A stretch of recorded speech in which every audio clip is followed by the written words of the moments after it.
Now here's the fascinating thing, which to me is the final proof that that book is the Word of God, that it must be God-inspired. In the last generation only, we've discovered how to make purer light than we had before. Most light is bouncing around, waves crashing into each other, going in all directions, so that the light coming from that spotlight still lights this side of my face by reflecting off that tinsel up there. We're used to light coming at us from all directions. But we've now discovered how to send light in one direction. Laser light is the most common. You've seen laser light beams straight as a die. But we've also got what we call cross-polarized light. A polarized filter, if you can imagine, allows light through like that. But if you put another polarized filter at right angles to that, you've really got a very fine filter. If you take sunglasses and take one lens and put it at right angles to the other, it goes even darker. It only lets very straight light through.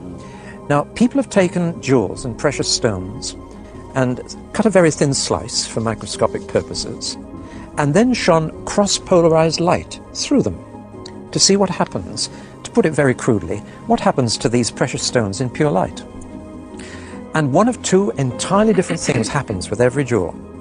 The technical term, to give you a bit of science for a moment, is anisotropic jewels and isotropic jewels. Now what happens is this.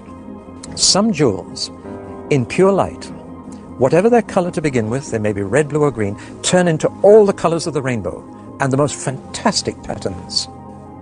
Other precious stones, in pure light, lose all their color, just go black. Look like a lump of coal dust. And it's only in this generation that people have discovered this unusual property.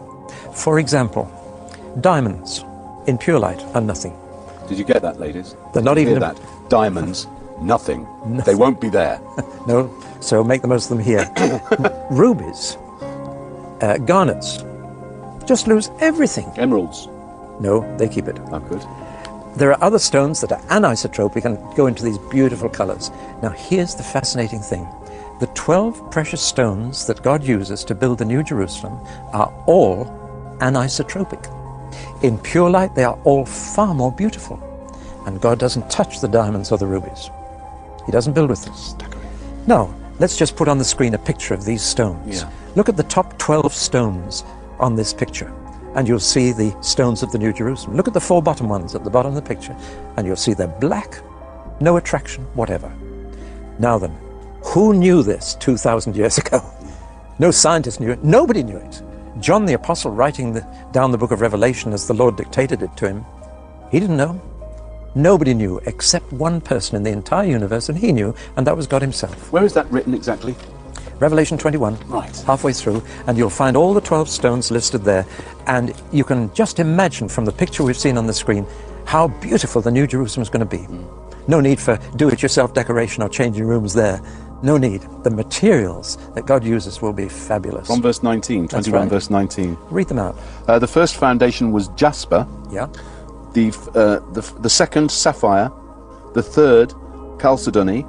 The fourth, emerald. The fifth, sardonyx. The sixth, carnelian. The seventh, chrysolite. The eighth, beryl. The ninth, topaz. The 10th, chrysoprase.